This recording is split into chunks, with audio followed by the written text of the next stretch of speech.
The Mill's methods. At last, I've been meaning to get to this for ages. And so before continuing with ontology part 2, or my take at it anyway, with regard to object-oriented ontology, which hopefully is going to lead us to the semantic web, which leads us to the search for semantic similarity, for which some have claimed that an objective morality can be found, which is how we got here when I started going on about morality, whether it's subjective or objective. So it's been a massive digression, and we've still yet to get back to the main thread of science and philosophy and logic and reason and behaviour. Yeah, Mill's methods, so-called basic analytic strategies for discovering constant conjunctions of, we've mentioned those before. It's the cornerstone to establishing the relations between causes and effects, and it's not just linear, but we'll get onto it. So I was reading a little bit about Mill's, interesting fellow. Always somewhat sceptical, though, of reading about previous geniuses no longer alive to justify or corroborate claims made about them. It's a nice story. It's in some way, it's comforting. It's a comforting narrative to know that there are these bright sparks among us. The one that pisses me off the most is the one about Edison and the fucking light bulb. No, he didn't invent it, let alone make 10,000 attempts at inventing it. He had a team of people working for him. The myth of the lone genius again. And Tesla is another one elevated to this unrealistic podium of solo human plus achievement. Many in the self-help movement use the Edison light bulb to carry the myth that all you have to do to be successful is to try again, and again, and again, and eventually you'll get there. Need I say it was Davy who I think invented the light bulb. As far as I can remember, Edison was concerning himself with the problem of why the light bulbs were burning out. So I think his solution to preventing them burning out was to put the filament in a low pressure environment. He put the bulb around it and perfected the bulb part of the light bulb. Maybe it wasn't even him, maybe it was his team. I don't fucking know. Yeah, but the life coaching, it really kind of bugs me. It's another one of those, it's an unregulated activity, so you're going to get some people who are really good at it and some people who are really bad at it. And those who are bad at it, it's easy, it provides a convenient excuse for the life coach to escape blame from those who have paid said life coach lots of money for this kind of inane advice. Simply that if you did not reach your goal, it's because you didn't try one more time and that you gave up. And then, for good insult to the injury, they'll quote Yoda, something about there is no try. I fucking hated that one. It infers everything is under your control. As much as we might like to think it is, I think it's quite a delusion. Not a lot of things are under our direct control. I think about the only thing that is under our control is thoughts in our head and our reactions to them. But this kind of thinking, this kind of advice, the inferred belief behind it, I think does a lot of harm. It puts the notion in one's mind that there is an expectation of total control, and when we experience this as not being the case, we stop and we get worried. Make up any contrived case. You're on an airplane, bird strike takes out one of the engines, there's a freak accident with another light aircraft that rips off one of the wings, and for some reason, in panic, by accident the captain hits the fuel dump switch. It will be reassuring to know that the pilot will try everything to land rather than just decide, do or don't do. Well, in this case, it looks like a lost cause, so let me not do. No, I'd rather retry. But he would be lying to state that he will land the aircraft safely. If he or she said that, I would know them to be a liar, and that would worry me even more. Are they actually in denial? Are they lying to themselves about the current circumstance? But by the same schizophrenic token, some of the life coaches also like to quote Einstein, who it is said claimed that doing the same thing over and over and expecting different outcome is the definition of insanity. Well, I don't know, trying and failing, and trying again and expecting a different outcome falls under this inane philosophy. By the way, if you really do want to win, just stack the deck. That's all there is to it. And morally, I leave it up to you where and when you think you ought to do that. Just know that others are, and if that helps your decision, either way, and I'm sure you've worked out that this system that we seem to be operating under, late-stage capitalism, is certainly stacked against us. If that frees your conscience, great.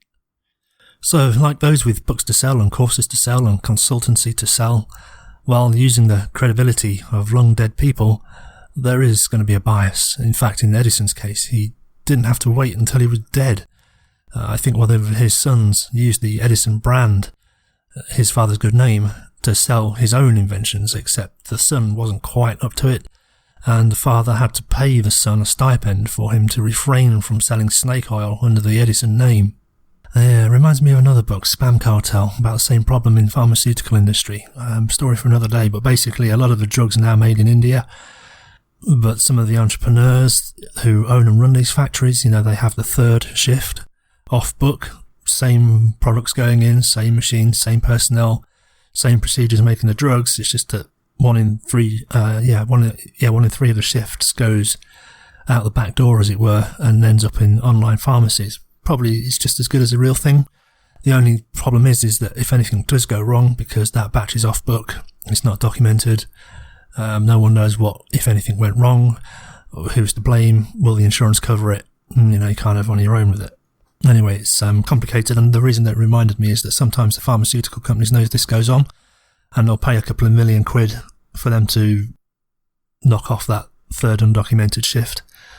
And then what they do is they just open another factory across the road, and then you have to pay them another couple of million quid to shut down a factory that's working off book.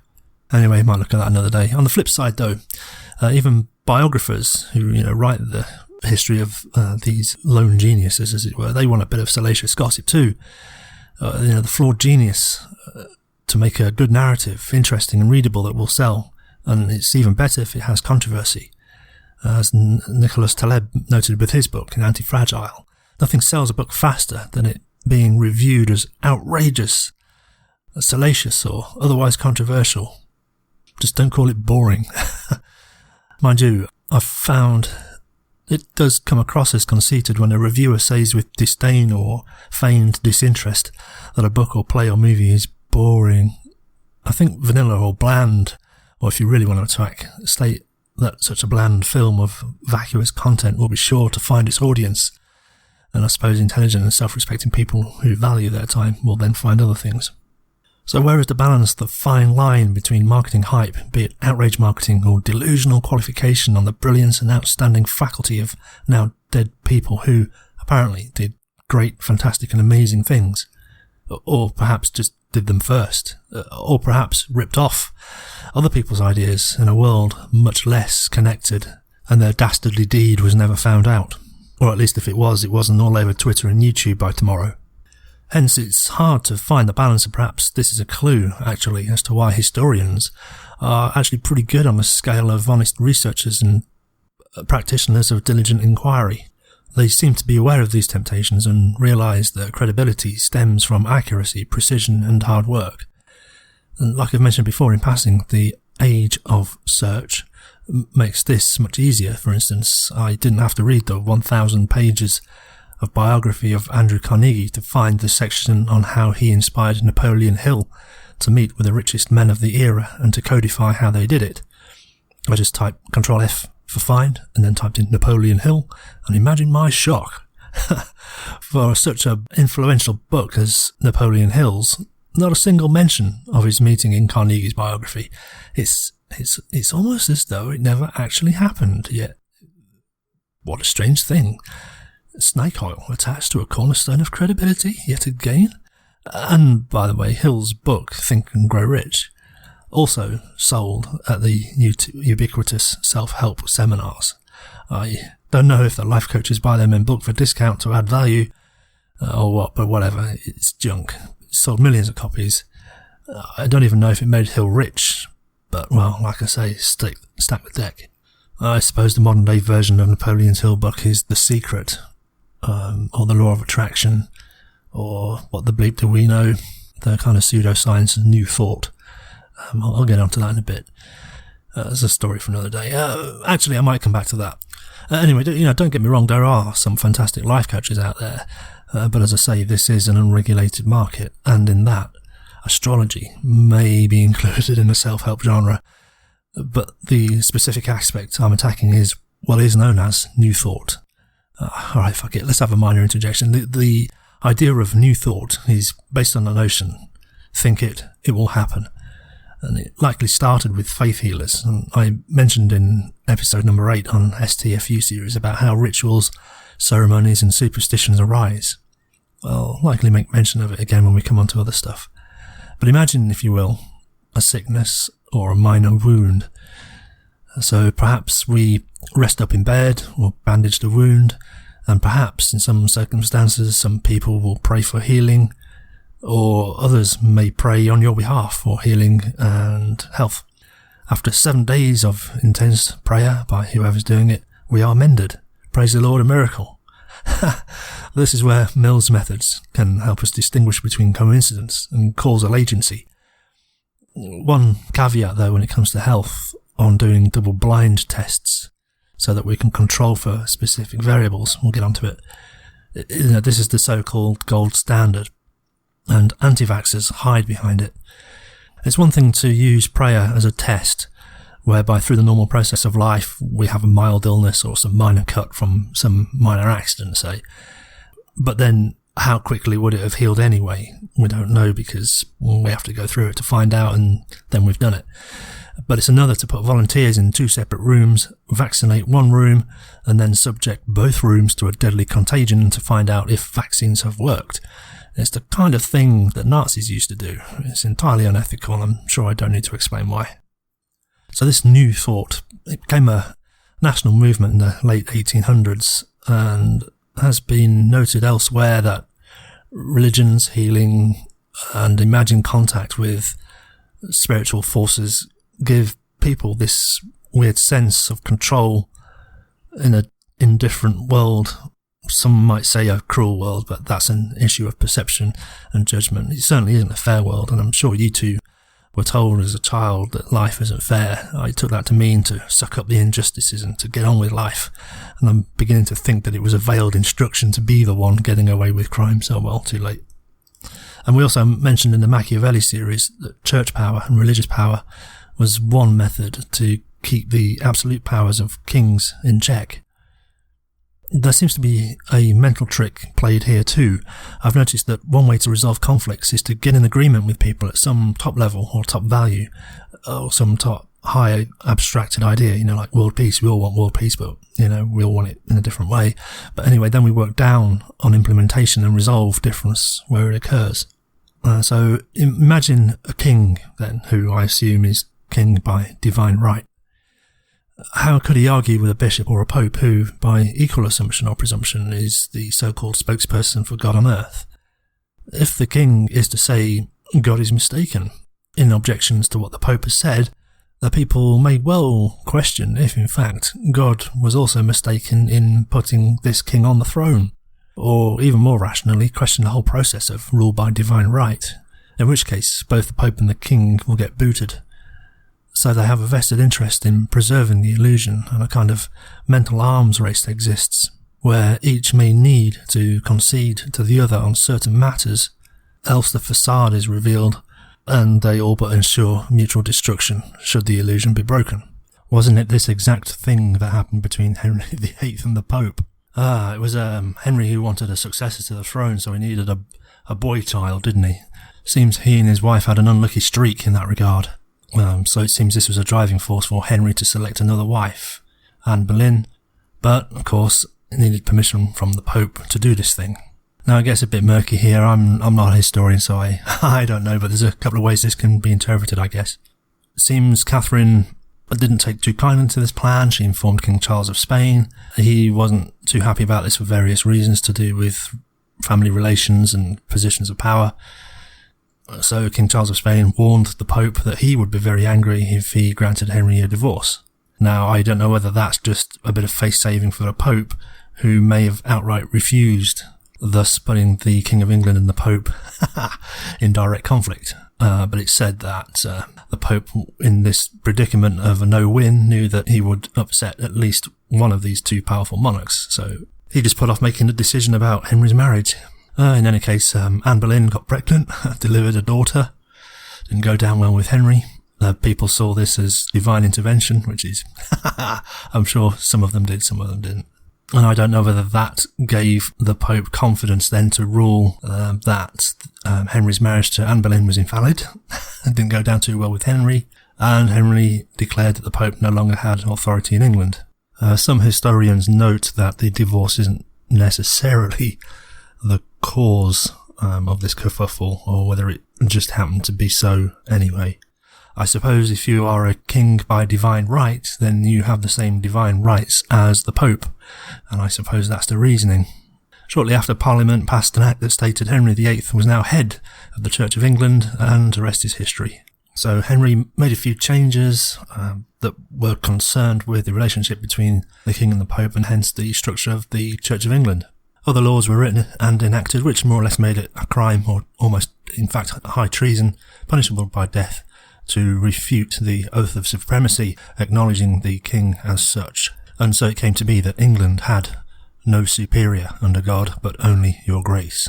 The Pope, God, your grace, spiritual power, that there's a power greater than ourselves, the AA, finally get back to New Thought. So this New Thought has some common beliefs within the movement, that there is a God or an infinite intelligence or the universe or something, or a supreme universal and everlasting thing exists. It also seems that divinity dwells within each person, that we all have some extra manifestation about us, some inner strength, some spirit, some soul. And there's another tenet that seems to be of we all are connected, we're all of a oneness. Therefore, the solutions to all problems is peace or love or something. All you need is love, that kind of thing. And all we have to do to make the world perfect is just teach each other how to love or how to heal each other. And another tenet is that it's our thoughts that create the universe. I mean, this is just rampant through that law of attraction, The Secret, and What the Bleep Do We Know. Think it, make it happen, or think it, pass it to universe and let universe deliver it back to you, or give God some money and God will give you 10 times back. Actually, now that I've listed them out, it actually reminds me of the infamous 12-step program that the AA uses, and I think I'll mention that in a minute. Crikey, those evangelicals in the US, the TV evangelists, 3-4 private jets, it's just craziness. Anyway, each to their own, everyone's free will, whatever. But of concern are those proponents who take the position that empirically supported scientific theories and causes of things like disease are to be rejected and replaced with the notion that it's a mental issue. It's your thoughts that aren't pure that's causing this dis-ease. On the flip side of this coin, though, sits the placebo effect. Now, we all know what the placebo effect is, and I haven't read up on it. But there is something to be said with positive mental attitude and being mentally resilient, because, like we say, life isn't fair, and I think to that you have to be somewhat resilient, which leads to things like reduction of stress. Sure, that can help with healing, and high stress is concomitant with disease. What's concomitant? Well, we'll get to that in a moment with the Mill's methods. So reducing stress can have measurable effects of reducing the number of times a person gets ill as the immune system is weakened under stress, which increases the risk factor of all sorts of things, getting ill in the first place, putting on weight. And again, I'll mention the concomitant effects with high fructose corn syrup, stress and weight gain. It's a bad combo. Insofar as reducing stress then can restore the balance of hormones to a non-stressed state, which might be achieved by mental relaxation programs, it does not alter the cause of human disease. I know, I've seen the dis-ease thing too, and while it's a play on words, it's not a replacement for empirical study of efficacious treatments with known causal pathways. Only today in the tweets, I read the soon-to-be ex-president took Air Force One with tail number 90017, and it landed on runway 17 minutes late to get to stage, which had 17 flags. And wait for it, the 17th letter of the alphabet is Q. So what? Just a load of coincidence. And similarly with the New Thought movement, obviously it takes a bashing because it's very blaming. It's so quick to point blame at people The reason that you're ill or that you were sick is because you didn't have a PMA, positive mental attitude, or you didn't have enough faith. And therefore it's, like the business consultant who quotes Edison, the reason that he failed is because you didn't try that one more time after the 10,000th attempt. It's your fault. As if the number of times is correlated in any way to success in a marketplace that's so fickle and filled with fads and race to the bottom and stupid people doing stupid things. Yeah, the blame and the shame that follows can have quite adverse effects. Blame and shame, the game of judgment. In one of the earlier episodes on the channel, we looked at the locus of control. I think it's podcast number 5, Mindset, where we looked at Carol Dweck, part 2, by the way, who also based, it seems, a lot of her work on Marshall Rosenberg, and he probably based it on someone else. Around the 1 minute mark, there's a diagram of Wiener's attribution theory. It's my major criticism of the infamous 12-step program that step 1 denies our own responsibility and step 2 positively affirms we are insane and can only find redemption through a greater power. Quote, "We came to be aware that a power greater than ourselves could restore us to sanity." The AA seems itself to be rehabilitating itself and says this isn't really about God, but instead the external agent could be your better self or a strong identity with a TV show or film character. And needless to say, I would argue that the test of whether deferring to an external agent works can be confirmed by a simple test that on the day that spontaneously happens, it happens because an external agent caused me to believe in external agency. Otherwise, ultimately, I'm still one making the decisions, even if it's the model behaviour of an external inspirational character, force or spirit, whatever it may be. The verbiage around this step seems to talk about interpreting it in the right way, or being open to new ideas, or adapting new perspectives, and to just accept it anyway. Yeah, it reeks of a religious gateway step. Plus also, what if our favourite TV character or higher self is someone who drinks a lot? It's not inconceivable that there are people who want to drink, who like to drink, who want to drink a lot, and they know it's bad, they know it's hazardous, and it is in all the ways, and yet still want to do it. I'm sure there are many reasons and beliefs and things to do with hope and meaning and all that. It seems a really poor way to go about things, especially in the context of rule number 1, the first step asks alcoholics to admit they are powerless over their desire to drink. I'd have to talk to a counsellor or someone who's actually done this process to understand what that means. When step 1 says powerless over desires, is that the actual concept of how thoughts in our mind drift in and drift out of our consciousness, and that we don't have any real control over about what we daydream or control about what thought happens to bubble up into our conscious mind?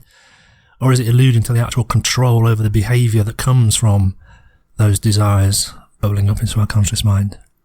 Or is it just habit, an automated response to constant stimuli? In which case, if the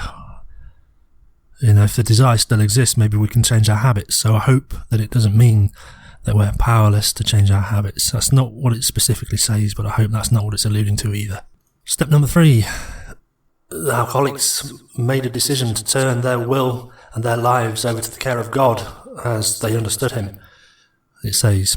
And then the narrative that accompanies that quote states that some alcoholics initially have a hard time with this step because of conflicting feelings about religion or because they do not believe in God. However, it says this isn't meant to be a religious obligation.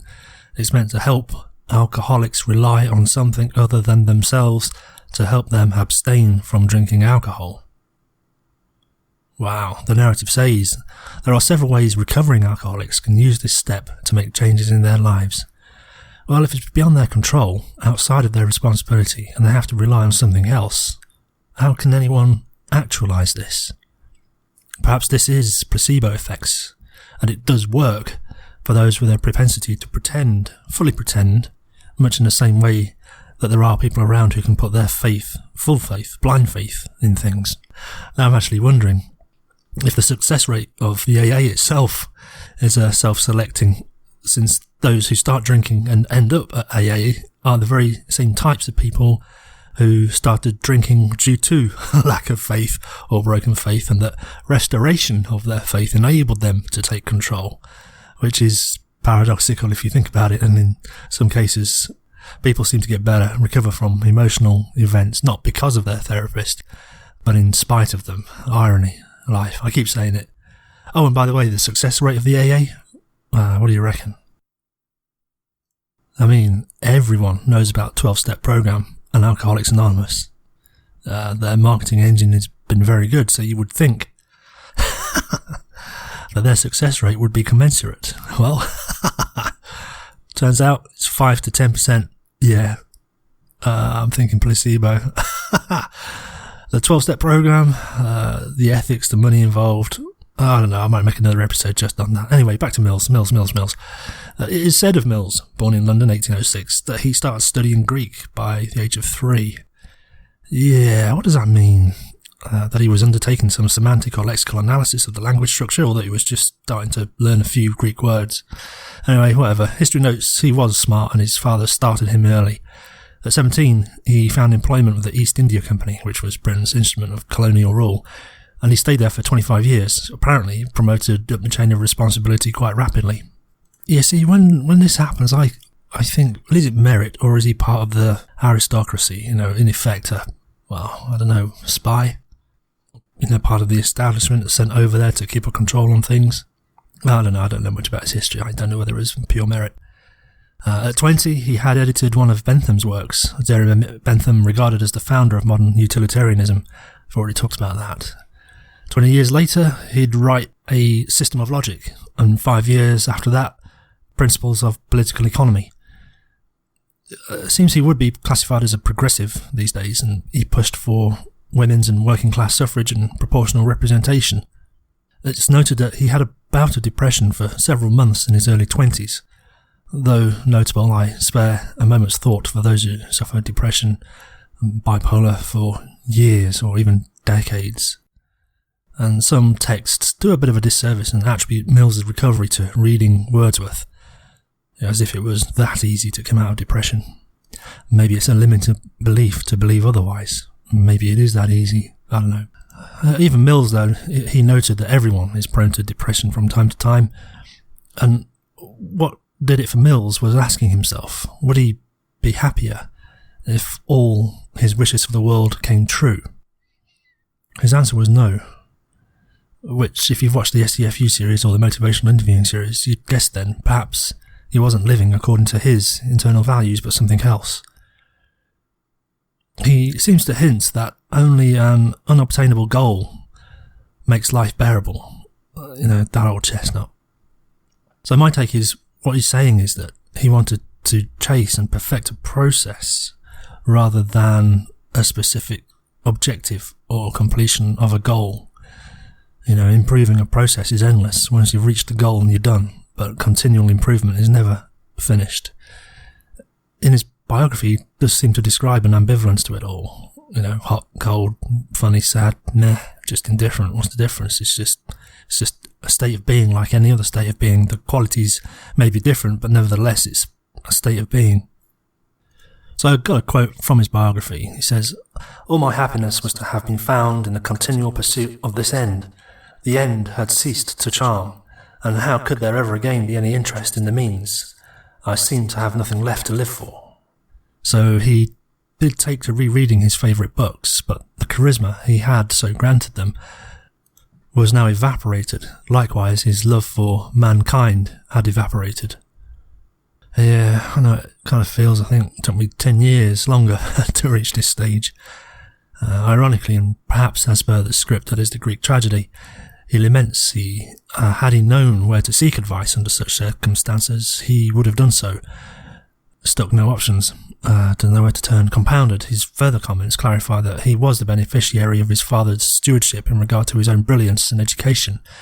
He had concluded that this problem of depression was outside his father's remit, and that despite the brilliant head start he had been given in life, if this position of malaise was where it all led to, either his father hadn't known, or had known but did not know of a cure, else he presumes his father would have baked this solution in with the education.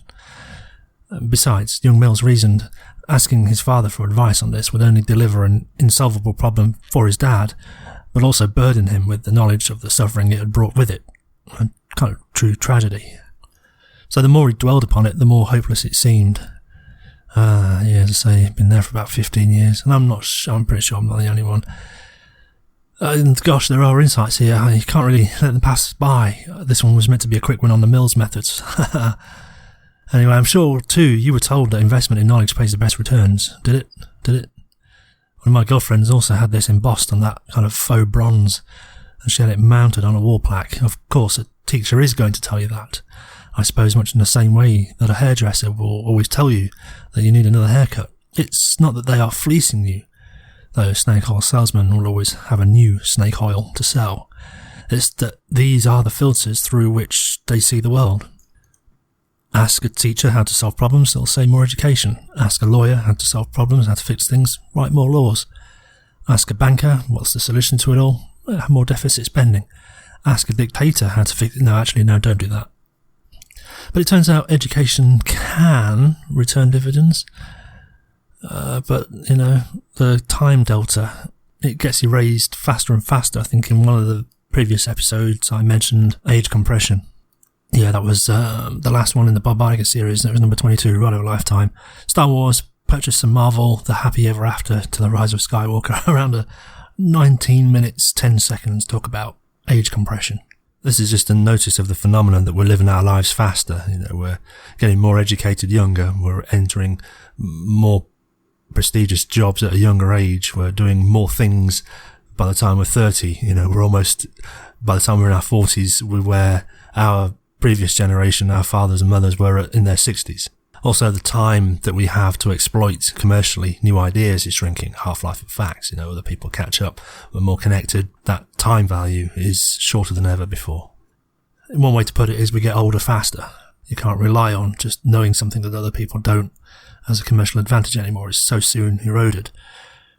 By the time you get out there, new stuff in academia is discovered, and the new kids are there on the scene with more accurate, more precise knowledge and kick your ass.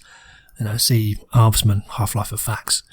And it kind of what all this series is all about, the progressive knowledge and the discovery of what just ain't so. So it seems Mills discovered this early in his life.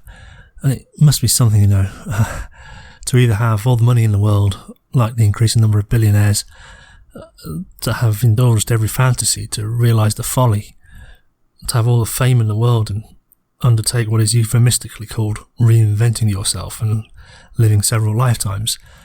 I kind of look up to people like Madonna and Lady Gaga, and Madonna, for all her ins and outs and ups and downs and criticism she faced, it really was, she's reinvented herself several times, as the saying goes, and she's discovered herself on a global stage several times. And while she was in the public eye, her discovery, her learning, her mistakes and her improvement were all subject to public scrutiny. So, of course, like any other human being, she screwed up a couple of times, but oh dear, that made world headlines because newspapers got to have something to write about. By the same token, it must be quite something to have access to the entire globe to play and to find out about things. And I look at Elon Musk with all his bloody money. I don't look up to him, by the way, but he's got all that bloody money, and what's he want to do? Get to Mars. I don't know what the fascination is. There's nothing there. Well, it might be, but it's such a huge problem. It's the only reason you do it is perhaps to say, yeah, I did something impossible or did something very difficult. I don't know what that's about. Ego, I expect. A bit like Mills, really, to basically be the lead administrator for what was essentially a colonialist hostile takeover of an entire country, and a large one at that, at such a young age. I'm kind of reminded of those who reached such pinnacles. And for example, we looked into Disney on the Bob Iger series. Where do you go from there? Running the largest media company there's ever been. And it's even bigger when you leave. I suppose I must get around to reading Obama's new book. I started reading Becoming by Michelle, but I was disappointed with the kind of, it was very glossy. It felt a little bit self-centered. One of the few books I've actually abandoned reading. Shame, really. I actually have a lot of respect for Michelle Obama. It's interesting that Barack made comments about her book whimsically, expressing that he wrote 3 pages in his book on how they met. Michelle had taken to some 60 or 70 pages to recount the same thing. And he said, obviously it happened the way Michelle wrote it. And that's that, kind of half-jokingly, don't ask me to make any convicting statements or tell a different story. Anyway, not here for that. But yeah, POTUS, where do you go from there? Such a young age as Obama was, kind of an octogenarian might expect a few nice summers before their entry into Valhalla. But Barack, he was 55 when he left office. He's got 20 or 30 years ahead of him now to do what? So yeah, these experiences are way outside what the vast majority of us will ever experience. In some ways it's remarkable, and in others just the thought of it makes me feel giddy and uneasy.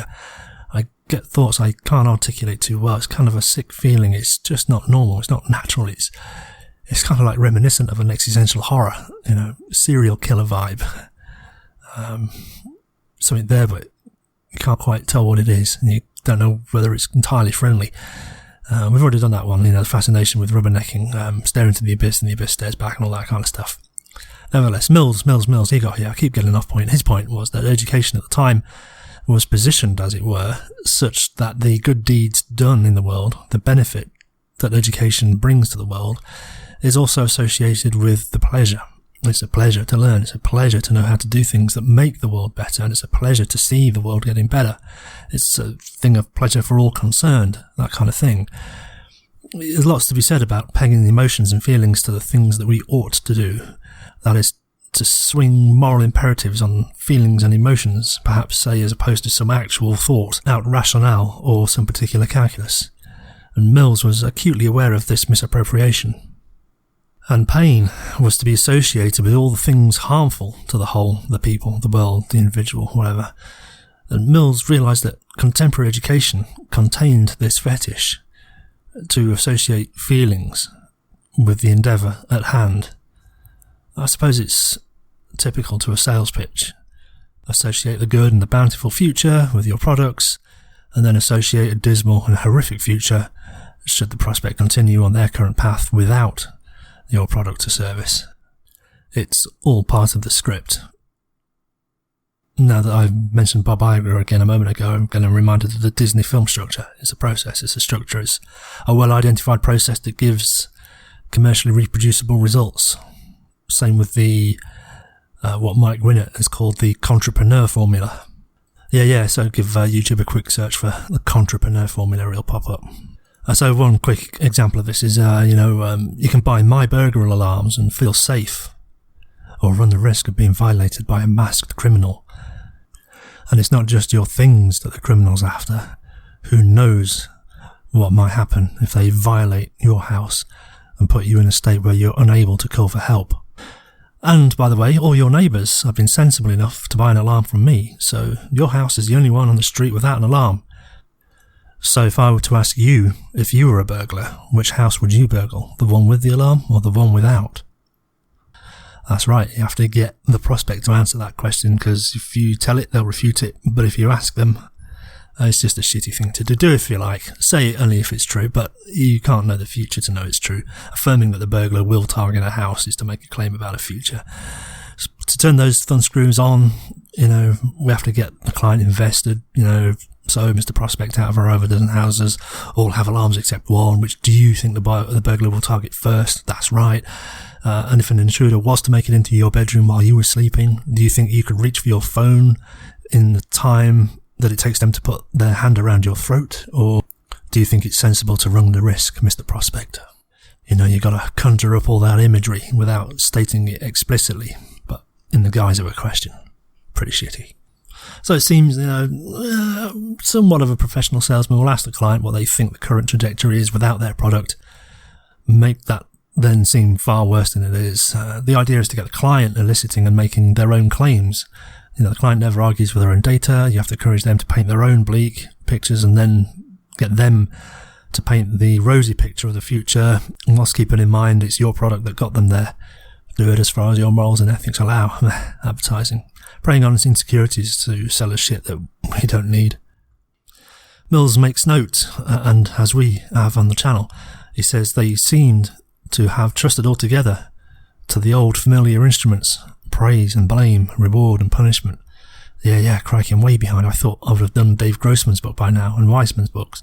And I wanted to get to Punished by Rewards by Alfie Kohn. Explores all that kind of stuff. Mill's also noted that these associations are actually irrelevant. It's funny because we've heard before, I'm sure, the case of the photocopier queue, and the reason it follows from the prototypical if then else of logic, or the premise is stated and a conclusion therefore follows. It's that same kind of structure. We can say something like the vase shattered because it fell on a hard floor. The day is light because the sun shines. These are logical formulations. They make sense. They have cause and effect linked with a because in the middle. It's right there in the sentence.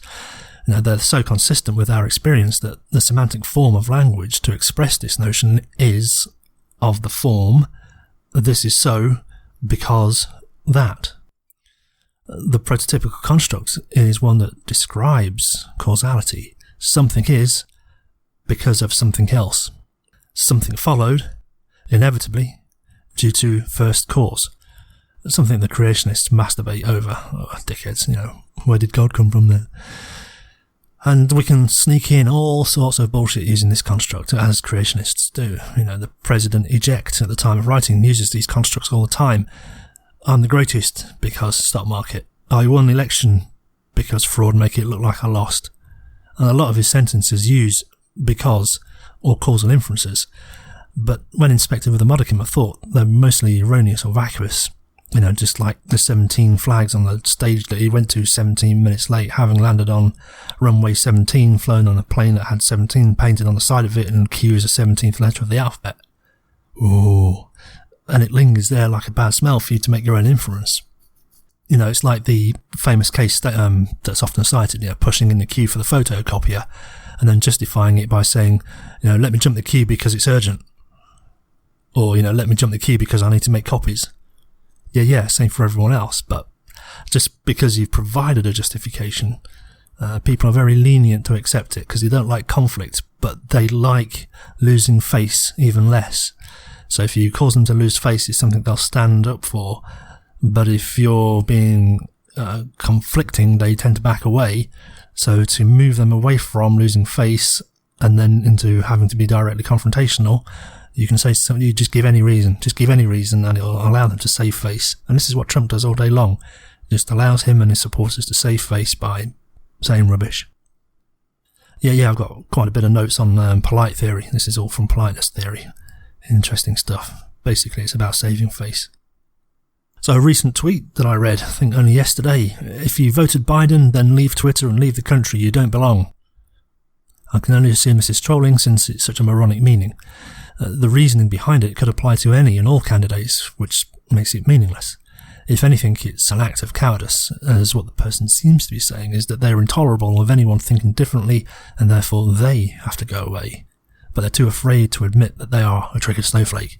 There is no causality in if Biden, then you have to leave.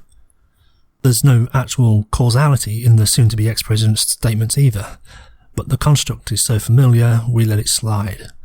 Especially when mixed in with Gish Gallop. It's just too much bullshit to refute in one go.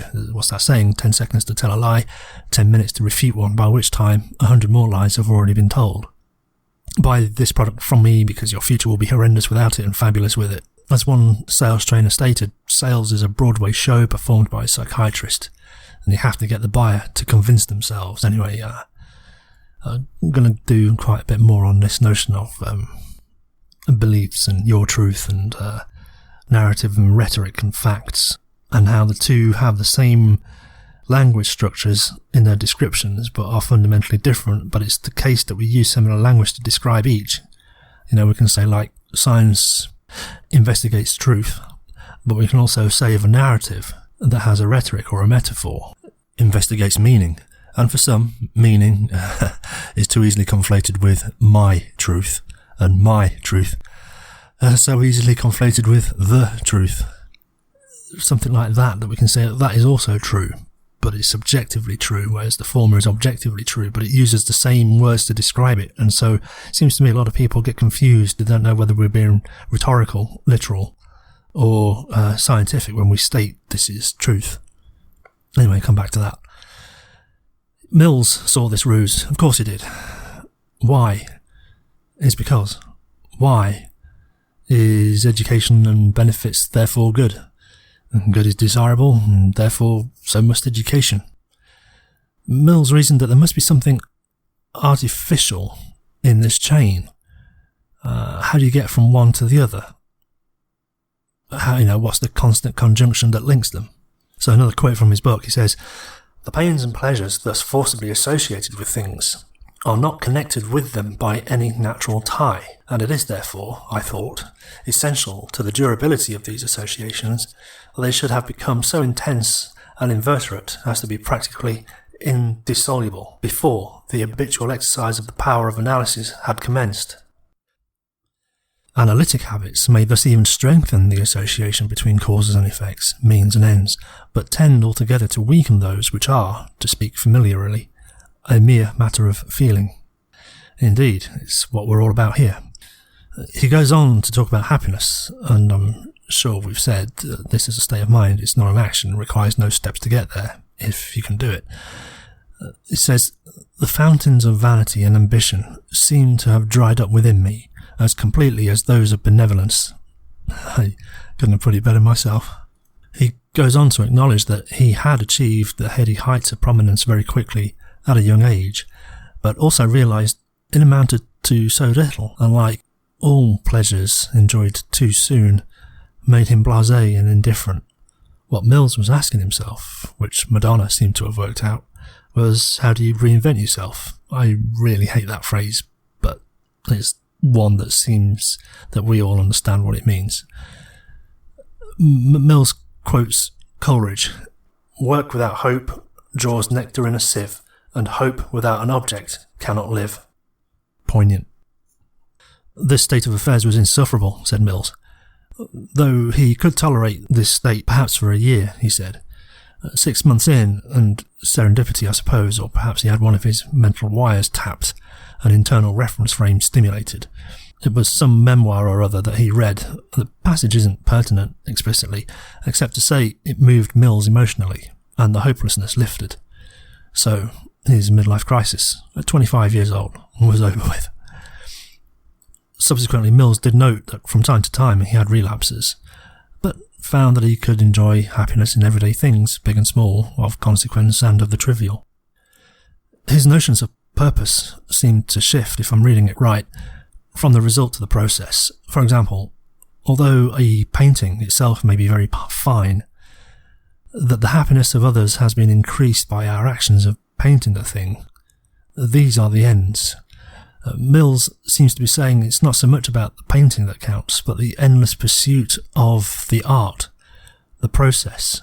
It's not so much that people are actually happier, but that we get better at doing this social interaction, that the byproduct is that the people we meet have better experiences about life. And these pursuits are not to be followed as a means, but they are the byproducts of the enjoyment of life, not the principal object of it. Tricky then for the hardline consequentialist. It seems one of those paradoxes. Be happy in what you do, and what you do will make you happy. Something like that. One way to look at all this, explicitly stated, is that we, you, me, us, express ourselves through the performance. And it's the performance that gets better. It's the kind of emergent properties of getting better that is the pursuit. And I suppose it's like all human creation, it can be viewed through the lens of an artistic endeavour. It's not so much about the end result, we know how it ends, but it's the process. It's the dash between birth date and exit date. And so I get the sense we have to lie to ourselves a little bit, head fake, look in the mirror obliquely, kind of pretend that there is hope and worth and purpose.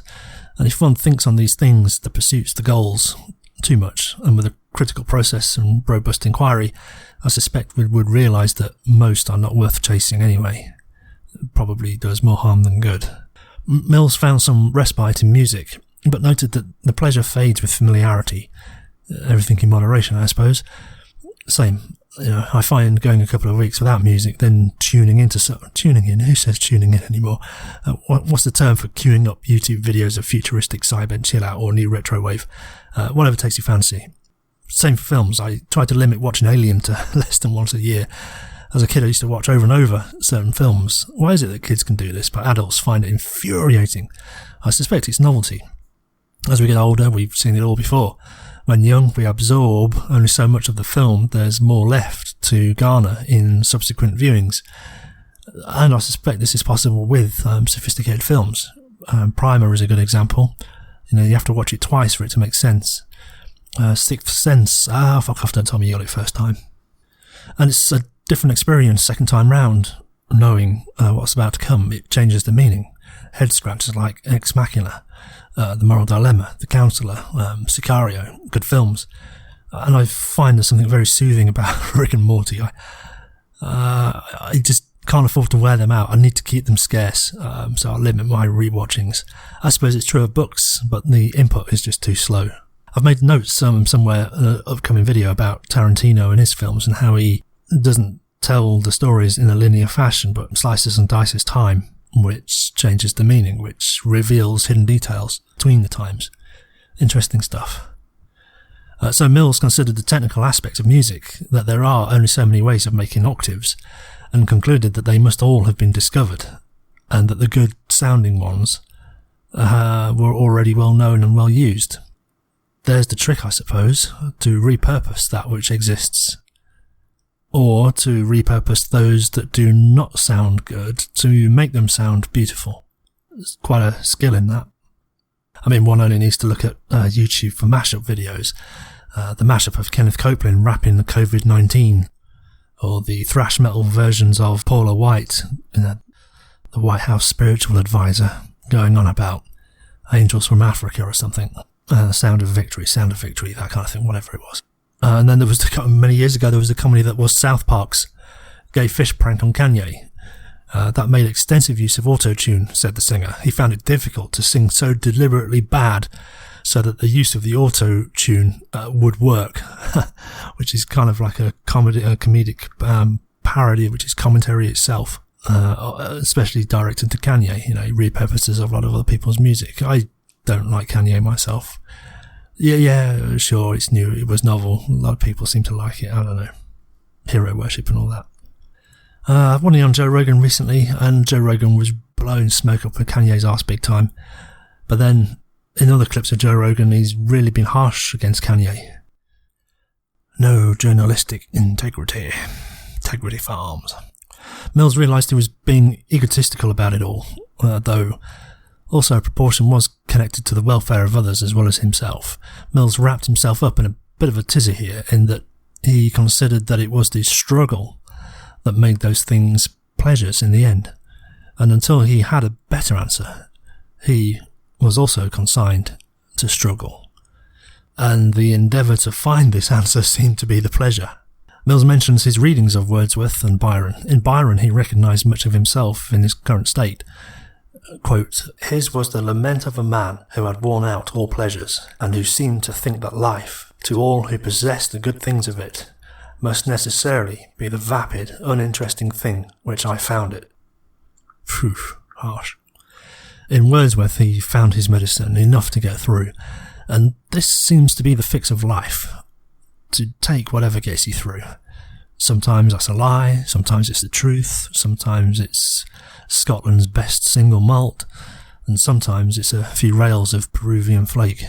And sometimes it's joining a cult, and sometimes it's joining a religion. I see the soothing effects and potential that it has, but also it can be an exploitative device for those people vulnerable and seeking answers. But each has its own efficacy and limits, and each wears off. Always a search for the new. Mills said, "What made Wordsworth's poems a medicine for my state of mind was that they expressed not mere outward beauty, but states of feeling and of thought coloured by feeling under the excitement of beauty. They seemed to be the very culture of the feelings which I was in quest of, In them I seemed to draw from a source of inward joy, of sympathetic and imaginative pleasure which could be shared in by all human beings, which had no connection with struggle or imperfection, but would be made richer by every improvement in the physical or social condition of mankind. Yeah, good for him. Doesn't do it for me. He went on. I needed to be made to feel that there was real, permanent happiness in tranquil contemplation. He goes on. I found that he too had had similar experience to mine, that he also had felt that the first freshness of youthful enjoyment of life was not lasting, but that he had sought for compensation and found it, in the way in which he was now teaching me to find it. The result was that I, gradually but completely, emerged from my habitual depression and was never again subject to it. I long continued to value Wordsworth less according to his intrinsic merits than by the measure of what he had done for me. Seems like there is therapeutic value in simply being understood. Mill's biography tells also of the story of how a contemporary of his, Roebuck, would hold debates with Mills on poetry, and they diverged on their philosophy of such things. Mill said of Roebuck that he was a lover of poetry and fine arts, took great pleasure in music and theatre, and was a skilled painter himself, but makes a curious statement that Roebuck could not see that these things were aids in the formation of character. Mills makes commentary about Englishmen and their feelings, that they are more susceptible to painful sympathies than to the pleasurable. Yeah, we do like to moan when it's bad, but keep the stiff upper lip, and not smile too much when it's good. Mills supposed this would mean we seek happiness in other places, and in doing so seek to deaden our feelings rather than enrich them. Too true.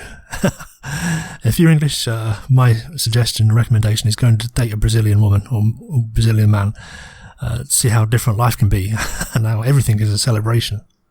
Mill saw the light. He recognised the value in cultivating the feelings through imagination, as he put it. In Mill's biography, he takes time to point out Roebuck didn't see this, or could not see it this way, insofar as Roebuck insisted this type of thinking was illusionary, not real. Remember what we said last time in the Ontology Part 1 about the premise of object-oriented ontology. Nothing is really real, but the relationship between things is what does make them real, and the model defines real objects and sensory objects. Mills put it that our imaginations have within them the same qualities as anything real. The way he put it was that a sunset is made the more beautiful for the way the light interacts with the clouds. It does not make it lesser to know that the sun is a ball of plasma and the clouds are water vapour. 'Twas in 1830 that Mills took to writing down some shit about logic. The first thing he reasoned was the problem of induction, which required the postponing of reasoning on the grounds that it's necessary to obtain premises before reason can be implemented. That's my little joke. He did say that, but I added the first thing that he reasoned was to abandon reason in preference to the premise first. Think about it. Anyway, induction is a process for finding the causes of effects. So anyway, been sidetracked enough, done far too many digressions, let's get to it. The 5 basic methods of the Mills method. Fucking hell, what's that? About an hour introduction. Oh, it's all good stuff. So, John Stuart Mill compiled or described 5 methods for identifying causal connections between events. He called these the method of agreement, the method of difference, the joint method of agreement and difference, the method of residues, and the method of concomitant variation, which we've already mentioned. So let's go through them one by one. The first one then, the method of agreement. This is a systematic effort to find a single factor that's common to several occurrences for the purposes of finding that factor as the cause of a phenomenon present in the incidents. So the often used case is that of a restaurant where several friends go, eat a meal, and become ill the next day. So, what caused the illness? Let's list them out. Jack has salad, french fries, a hamburger, ice cream and mixed vegetables. Bob has a salad, french fries, soup, ice cream, fish and mixed vegetables. Mary has a hamburger, soup and ice cream. Tim has fish, mixed vegetables, ice cream, salad and soup.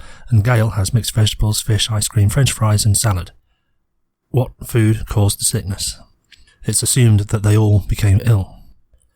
So we can tabulate these results, conditions and occurrences, and we get a table that looks like this. So down the left, for the occurrence, I've actually listed the victim's name, and then in the section marked necessary conditions, each one of the columns represents a different foodstuff, and then on the far right column is tabulated who got sick. And since this is the method of agreement, we're going to eliminate those things which don't agree. So we're going to remove from this table the conditions that are not necessary for the occurrence of the phenomenon that we're investigating. So for Jack's occurrence, we can see that he didn't eat the soup, so we can remove that column. He didn't have the fish, so that didn't contribute, so we can remove that column also. Likewise, let's look at Mary, which is in row 3. She also eliminates salad, French fries, fish, and the mixed vegetables. And we repeat for other occurrences, and the only column that's left remaining is the one for ice cream. So it would seem that ice cream is a possible necessary condition for the dinner guests to have gotten sick. Now, there's a lot of assumptions built in this model. For example, it may not be that the food caused the sickness, but it might have been, say, an infected or contaminated utensil that was used by all in serving of the ice cream. And also open is the possibility that somehow a combination of foods caused the sickness. So we might imagine, for example, say the salad and the soup were contaminated. That would also explain things. So while this is a useful tool to identify a cause, we also have to be very careful in collecting the data to put into these tables. We have to be aware of all the possibilities and all the foods that were available. So there may be a food that was eaten that everyone forgot to mention, or it may be that they all went to the same bathroom for a break and there was something in the bathroom. And also, it's important to remember that while this method yields a cause in the sense of a necessary condition, that is to say, to have been made sick, you would have needed to have eaten the ice cream. It doesn't assert that anyone who ate ice cream would get sick. At least from the model that we built here, what we can say is that if you did not eat the ice cream, you would not have gotten sick. At least not from the food. All things being equal, maybe there was something else that we've not accounted for. So the method of agreement does have limited use in like all models. We should be aware of what those limitations are. So in this case, it would be sensible if investigators needed to look at the ice cream. That's the starting point. And if it turns out that there's nothing wrong with the batch of ice cream, then the investigators can widen their inquiry, which, go for the low-hanging fruit first, innit? The next one to look at is the method of difference. This consists in a systematic effort to identify a single factor that is present in an occurrence in which the phenomena in question is present, and absent from an occurrence in which the phenomena is absent. So let's continue to use the restaurant example. So let's say you and your Star Trek cloned accident decide that you're going to settle your differences and go for a meal together. And therefore, I presume you have identical susceptibilities to food poisoning, tastes, and so on. You order the soup, salad, chicken, carrots, rice, and ice cream.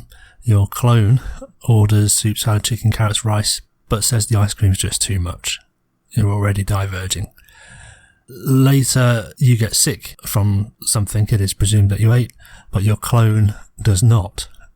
Do you suspect foul play? So we can tabulate this again, occurrences down the left, possible sufficient conditions in the middle, phenomena on the right. And here we notice that the phenomenon only occurs where all possible sufficient conditions have been met, but is absent when one specific possible sufficient condition is also absent.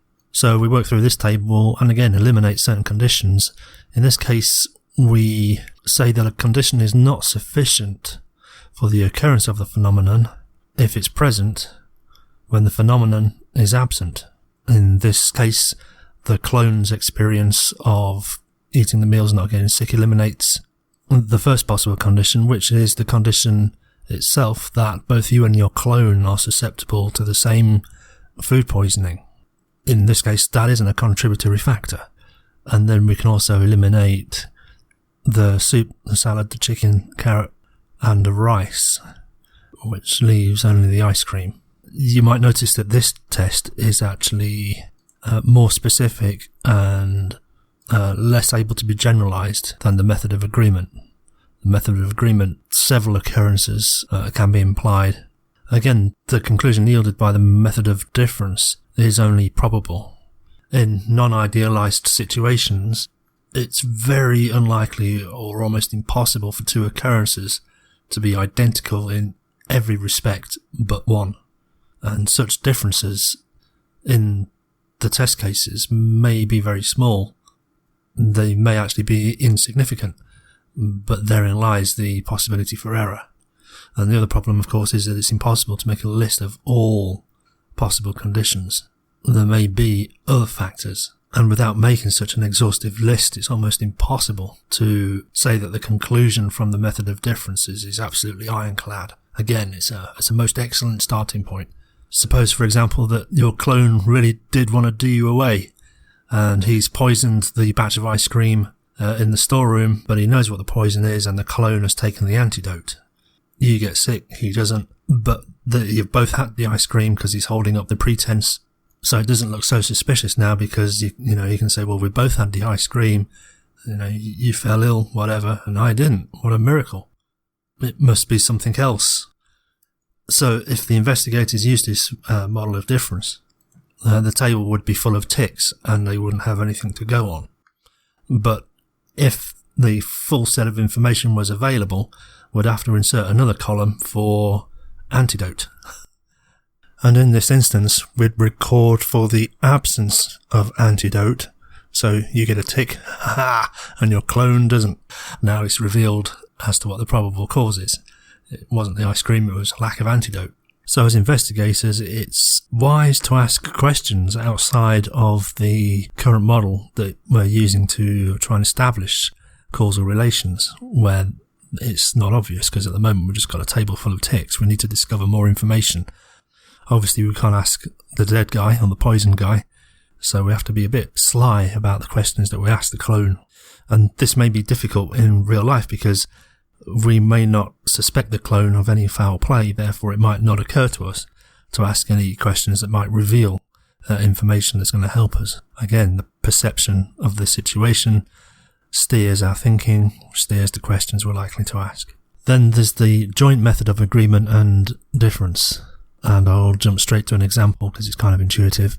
Let's again stick with the restaurant example, and we're going to increase the number of diners to 6 and say amongst the first 3, suppose a variety of meals are eaten, but that only ice cream was consumed by all of the first 3, and later all those 3 get sick.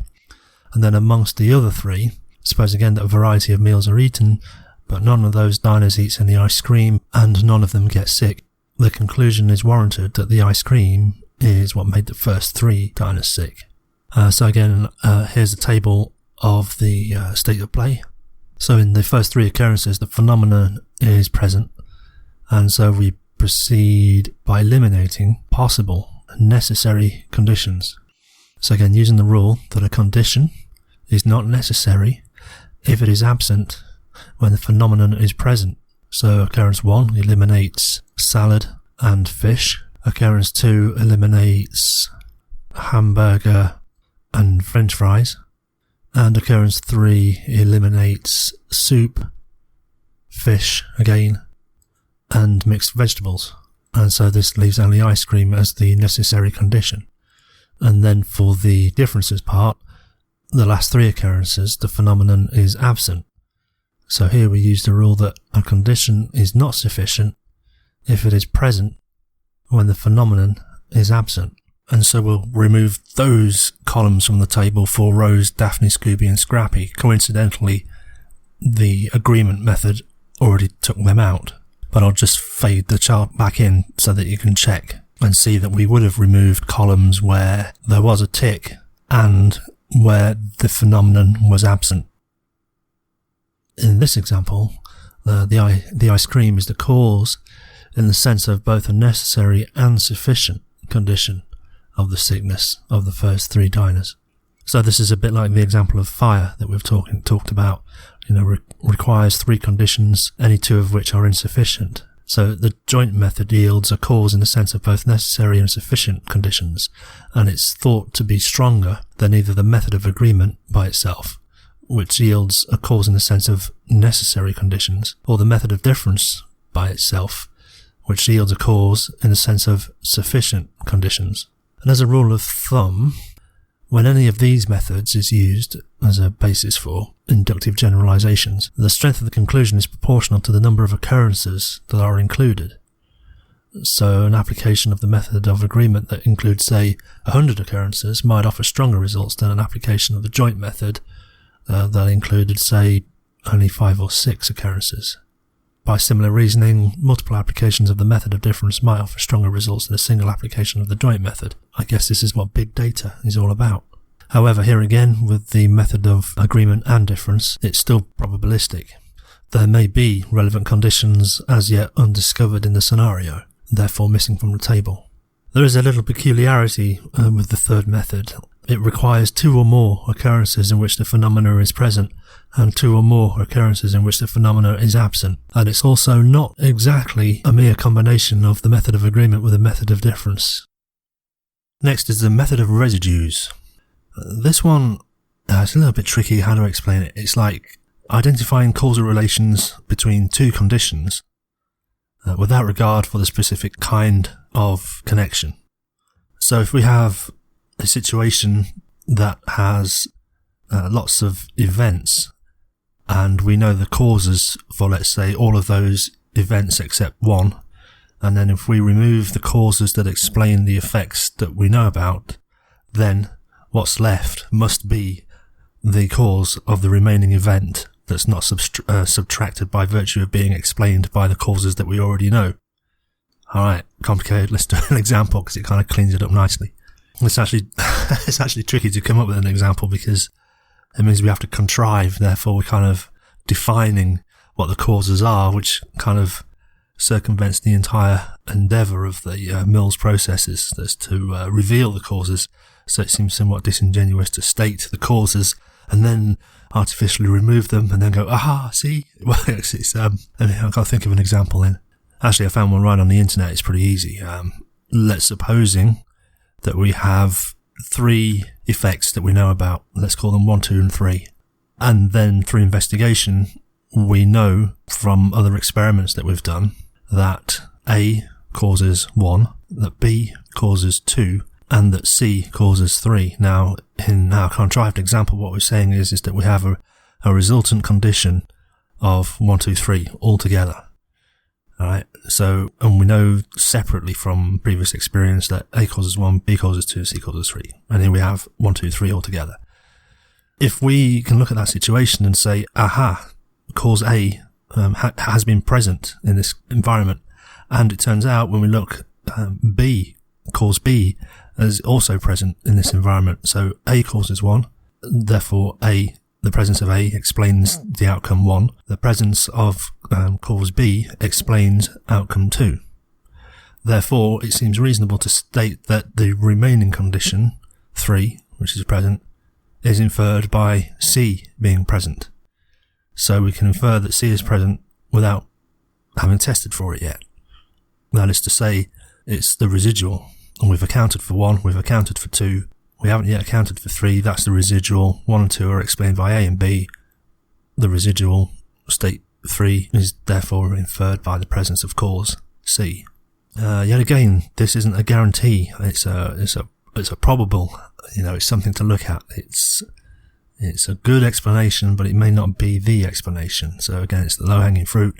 It's the one that we're attracted to investigate first. And if it's not that, if it turns out that when we actually go and look at the present conditions and find out that C actually isn't present, something else has therefore caused state 3 in this complex situation. And the 5th so-called Mill's method is the method of concomitant variation. The method of residues, that was pretty straightforward, I think. The method of concomitant variation is equally straightforward. The key to this one is to think of causal relations in terms of variance rather than like digital. The lamp is off, someone switches a switch, the lamp goes on, we can say not necessarily that the switch caused the lamp to turn on, but it allowed for the electricity through which the lamp was made to glow. Imagine instead a slider. Okay, so the more you slide it to the right, to the left, whichever, the brighter the light appears to be, because it's increasing or attenuating the amount of electricity through the circuit. So formally, the method of concomitant variation identifies a causal connection between two conditions by matching variations in one condition with variations in another. So this method doesn't actually involve the elimination of any circumstance. It's looking purely at correlations in change. A common example is, again, fascination with food. If somebody, again, there's an assumption that the person's reaction to eating contaminated food is similar. So let's supposing a person ate a sweet and later had a bellyache. Okay, could be the sweet, could be other things that they ate. If another person ate 3 or 4 of the same sweets and was in writhing pain, then, well, maybe it was something else, but, it's starting to look like could be the sweets. And then if a third person ate an entire bag of these same sweets and had to be rushed to hospital and put on ICU, we might begin to put things together and conclude that small dosage is mildly irritating, a medium dosage is quite painful, and a full dose is life-threatening.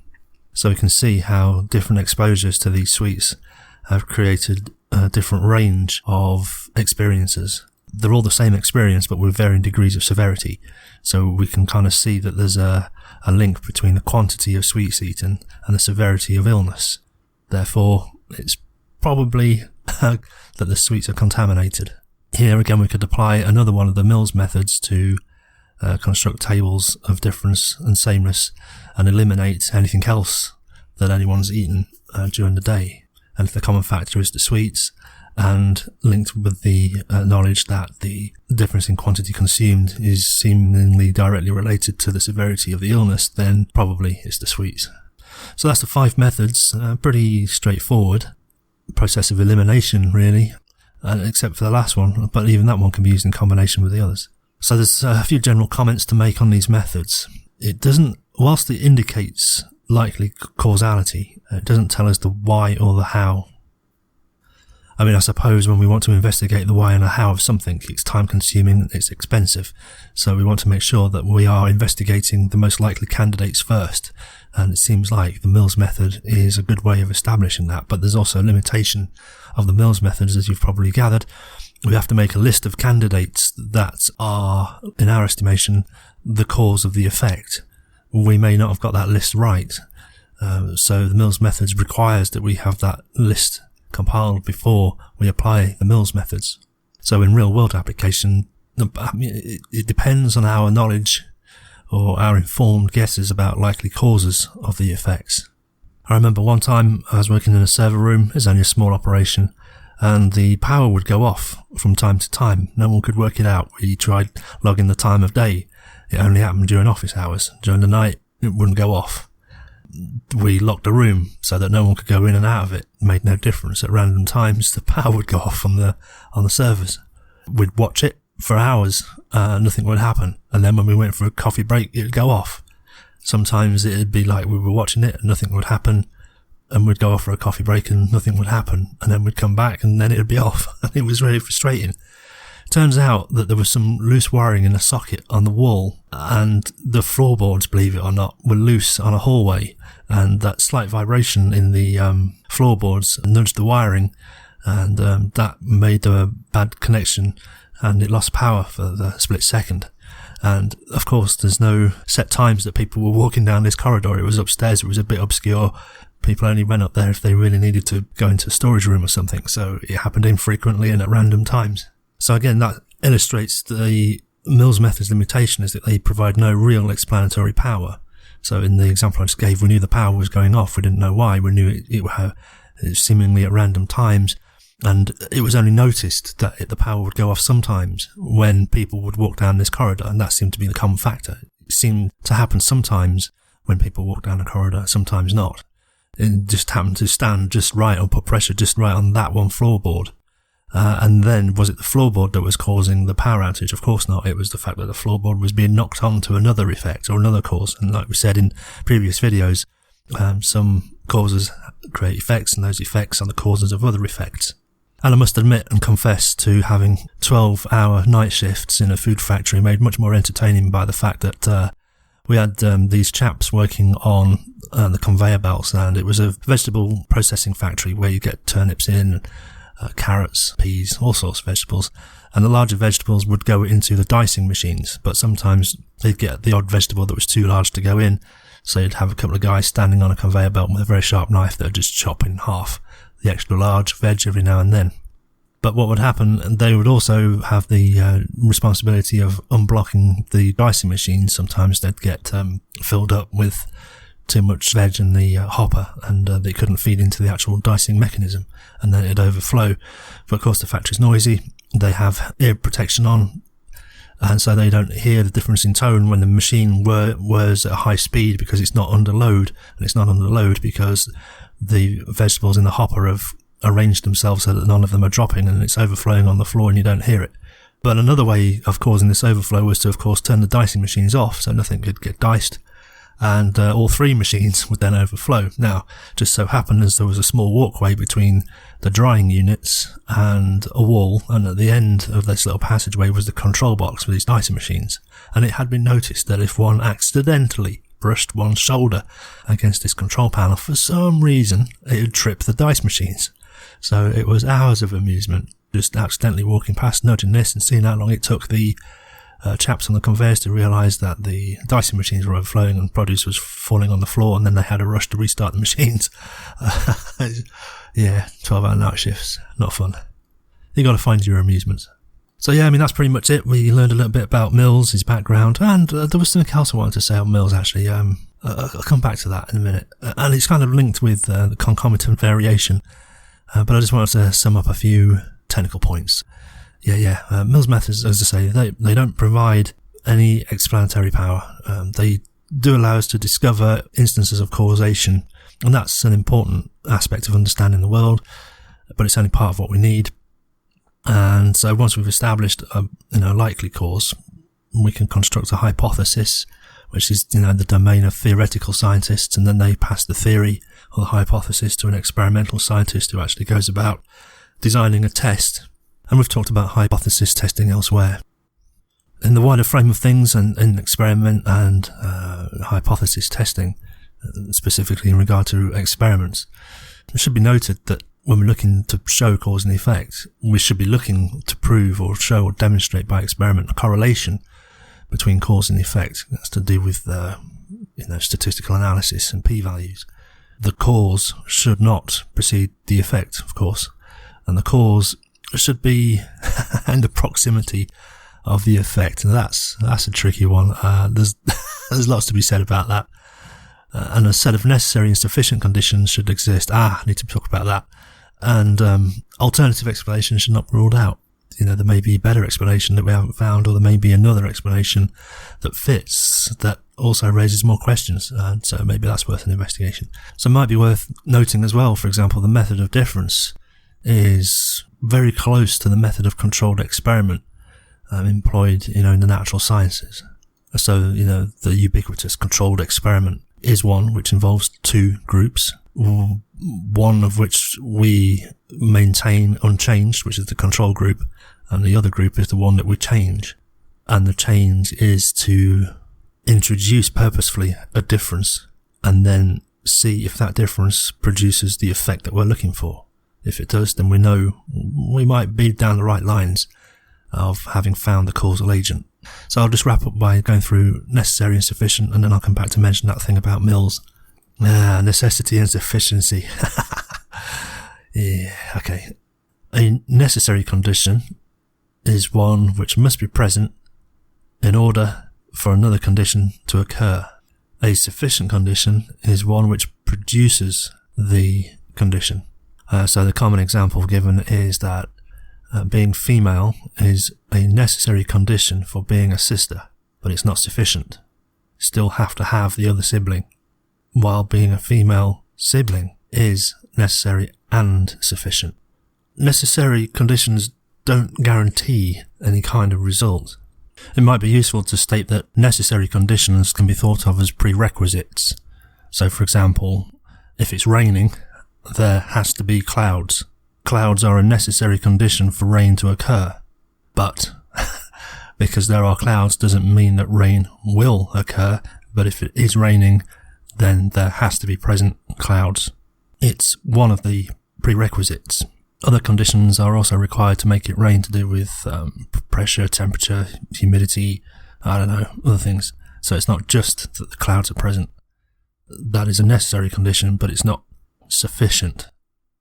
Sufficient conditions are those conditions that do guarantee the outcome. So an example of this would be, say, John is king. Yay. So that implies John is male. So knowing that John is a king is sufficient to know that he is male. In this case, it's almost by definition, because the definition of a king is a male ruler, I suppose. And if it was female, then it'd be a queen. There's also another one as well that's often cited. It's a bit tricky because it kind of implies an effect before the cause. But this is something to be aware of in the sufficient conditions. An occurrence of thunder is sufficient for the occurrence of lightning, in the sense that when we hear thunder and we unambiguously recognise that it is thunder, then we can conclude that there has been lightning. But there we have to be a bit careful, that we can hear rumblings from the skies, but it might be caused by jet engines or something like that. So it might not be what would be classified as thunder. We might be mistaken. But then, just to kind of cover off the other end of that stick, if we see bright flashes in the sky, but thunder doesn't occur, then it's not lightning, it's something else. Now, we want to be sure here and make sure that our equipment that's listening for thunder is within its capable range of sensitivity given distance. The fact that we didn't hear it doesn't mean that it didn't happen. At some level this is intuitive. You're indoors, you hear thunder, you know there's been lightning. So here then we have the basis for describing causes. So we can have a sufficient condition for cause, a necessary condition for cause, or we can have a sufficient and necessary condition for cause. Now, it depends on what we're trying to achieve as well as to which one of these causes or conditions we'd be focusing on. So if we're trying to prevent a certain phenomenon from happening, we usually search for a cause that is a necessary condition. And if we're trying to produce a certain phenomenon, we usually search for a cause that is a sufficient condition. So we've already covered it off before. If we're trying to prevent fire, we need to take away any one of the causes that are necessary conditions. Fuel is necessary for fire, so if we take away fuel, no fire. Oxygen is necessary for fire. Take away oxygen, no fire. And of course heat or ignition to the fuel is also necessary for fire. So we take away sparks and incendiary devices, no fire. But if we want to cause fire, we have to produce the sufficient conditions, which requires all three necessary conditions. It's the conjunction of the necessary conditions that is the sufficient condition that actually produces the effect. This is being proposed between AstraZeneca and Russia's Gamaleya Institute, which developed their Sputnik V COVID-19 vaccine. AstraZeneca seems a little disappointed with their efficacy rate of 70.4%, but it seems that the two companies that have been in this race to develop a coronavirus vaccine have developed something that's actually quite similar. So they're investigating what happens if they combine these two vaccines, whether they, in combination, taking two shots of these vaccines that seem quite similar, will actually increase the efficacy rate. If so, it's a cheap win. The Russians claim that in clinical trials that they are seeing an efficacy rate of over 90%, which is higher than AstraZeneca, similar to US rivals Pfizer and Moderna. And I suspect this will be one of the applications of using these Mill's methods. Which vaccine worked? Do they work in combination? Do they have adverse effects in combination? Is there a concomitant variation relation between them? So stated symbolically, I guess, this is can be summarised as A is sufficient condition for B. A's occurrence therefore requires B's occurrence. A is a necessary condition for B. B's occurrence requires A's occurrence. It also follows from these conditions that if A occurs and B does not occur, then A is not a sufficient condition for B, and if B occurs and A does not occur, then A is not a necessary condition for B. I think that can be written on the screen. A is not sufficient condition for B. A is present when B is absent. While A is not a necessary condition for B, A is absent when B is present. Not my best audio, this one, I must admit. I've rushed it, but I've been meaning to get to it for so long. It's just been a monkey on my back, and I just wanted to get it off and done. I think it's sufficient to have an understanding and an appreciation of the Mill's models and how we can determine a first step to causality, and then use that as a basis for investigating, creating hypothesis, testing fully, and then understanding how those causal relations are linked. So I made mention as well a few moments ago that I'd come back to something that Mill said about his depression. And it goes back to Rick and Morty. And I'm a fan of the show. I've not watched season 4 yet. So again, I don't want to wear it out. I want to savour it, make it special. But the whole proposition, the premise of the Rick and Morty show and cartoon involves nihilism, existentialism, the problems of omnipotence, and also a kind of, I did write a really long spiel about this in response to another YouTuber who made comment about Rick and Morty, and I thought he'd got it so wrong. And I can't even remember the channel name, so I can't dig up my notes. But there does seem to be the question of how can you find meaning when you're omnipotent, when you can travel in space and time. And this comes back to causality, actually. Where we are not constrained by causality, there's no moral responsibility. None of our thoughts are connected with our actions, and none of our actions actually have any consequence, because if we can move through space and time, we can just go back, fix it, change it, go back, or go to an alternate universe, live there for a while, come back.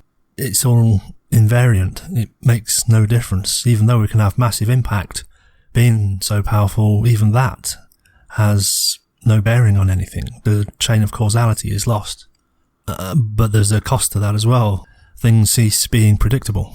And perhaps that's why time travel in that sense is impossible, because it would break down cause and effect. You could go back and change things almost arbitrarily at any location, so everyone else would suffer the consequences of your meddling, and it would create a very mysterious world where, you know, people would put an object down and you'd mischievously move it, therefore there would be no rational explanation and they couldn't rely on causation. Do it enough times and law and order breaks down, because there's no causation, there's no causality. And if you are omnipotent and eternal and you go backwards and forwards through time enough times, then your effects will start to add up. So anyway, that's, you know, fantasy speculation. But so it's been memed as well, the Rick and Morty table robot, and it asks of its creator, what is my purpose? And Rick says, you fetch the butter. And it's very much like memed with Internet Explorer that asks, what's my purpose? You download Chrome. In one episode, we see Morty challenging Rick when they've, I think, just murdered themselves in an alternate timeline. And Morty's giving Rick some stick about it. Rick responds, what about the universe in which Hitler creates the cure for cancer? And then he says that, you know, the solution to this is just not to think about it. So from Rick's point of view, nothing really matters. It's all invariant. If you can move through time and space and you're omnipotent, nothing matters. There's no consequence, and therefore nothing matters. But this is also a matter of perspective. It may well be true to say that in the end, nothing matters. That might be accurate, and further away from Earth we go, and the further ahead in time, and when we consider the heat death of the universe in however many trillion years, it really won't matter. But those are timescales way beyond even the comprehension of our mortal lives. However, instead of going out to the ends of time and the furthest reaches of the known universe, we can go in the other direction and actually start focusing in on the tiny things, the everyday things, the things between human beings, between families, between friends, even between our own ears. And suddenly things do start to matter. So I don't know what Mills was going through, or what kind of malaise that he was experiencing. But it seems to be that, like I said before, whatever it is that gets you through life, sometimes, we need to take a break and take a step back and think of the big things and realise, it doesn't matter. Other times we need to step in and get into the nitty-gritty and realise, yes, it does matter. So, like I said many times on the channel, all we seem to be doing about life is perceiving things and making decisions based on those perceptions. And it depends through what filter you look, and it depends on whether you're taking big picture stance or whether you're zooming into the small details. And also in the previous episode, Ontology 1, I mentioned in passing relational frame theory and ACT therapy, acceptance commitment therapy. And that's what it seems to be. It seems to be about acceptance. Yes, nothing matters. Yes, everything matters. Yes, that's a schizophrenic position. Accept it. Get on with it. Can you resolve it? I don't know. I don't think so. I think it's just one of those kind of transcendental things that you have to not come to terms with, but perhaps just come to peace with. Does that make it hollow and false and an illusion? Yeah, I think so. We all like to believe it's really real, but it seems like it's an illusion, and a lot of it is based on what we see, what we allow ourselves to see, what we're interested in looking at, how we perceive it, through which filters we're acting, how we steer our thoughts in response and decisions we make.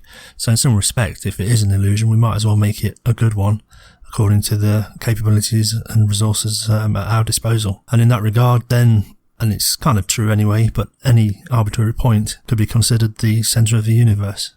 And likewise, any given time, any given moment is the most important one. I don't know whether that's what Wordsworth and Byron inspired in the mind of Mills. I haven't read enough to know. I wouldn't know. But anyway, there it is for what it's worth. So that's that one ticked off. Been meaning to get to it for a while. All right. Peace.